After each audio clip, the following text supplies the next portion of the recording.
নমস্কার, কাকলিস কিচেনে আপনাদের সকলকে স্বাগত। আজ আমি বানাবো খুব সাধারণ পদ্ধতিতে দুধ শুক্তো।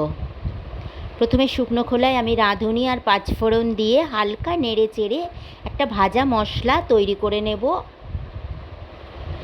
কড়া গরম হয়ে গেছে, দিয়ে দিলাম সর্ষের তেল, ফোড়নে দিয়ে দিলাম পাঁচফোড়ন আর তেজপাতা। ফোড়নটাকে একটু ভেজে নেব,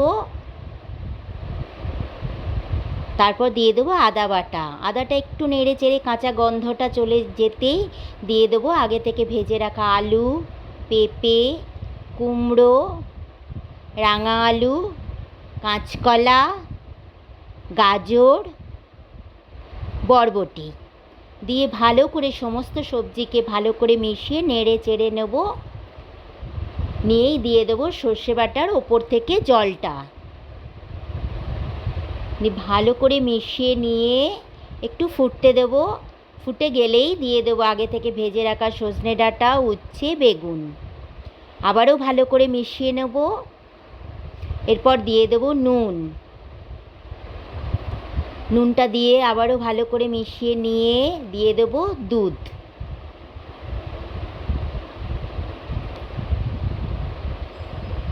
দুধটা দিয়ে একটু ভালো করে সবজিগুলোকে ফুটতে দেব যাতে সিদ্ধ হয়ে যায়। সিদ্ধ হয়ে যেতেই দিয়ে দেবো আগে থেকে ভেজে রাখা বড়ি আর দিয়ে দেবো সামান্য চিনি।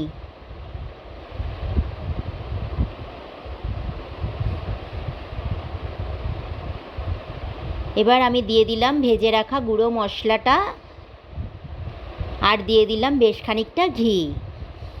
ভালো করে ঘি মশলা মিশিয়ে একটু হালকা ফুটিয়েই গরম গরম পরিবেশন করে দেব দুধ শুক্তো। রেসিপিটি যদি পছন্দ হয় লাইক, কমেন্ট, শেয়ার করে দেবেন। প্লিজ সাবস্ক্রাইব করতে ভুলবেন না। পাশের বেল আইকনটিতে প্রেস করে দেবেন আমার নতুন নতুন রেসিপি পাওয়ার জন্য।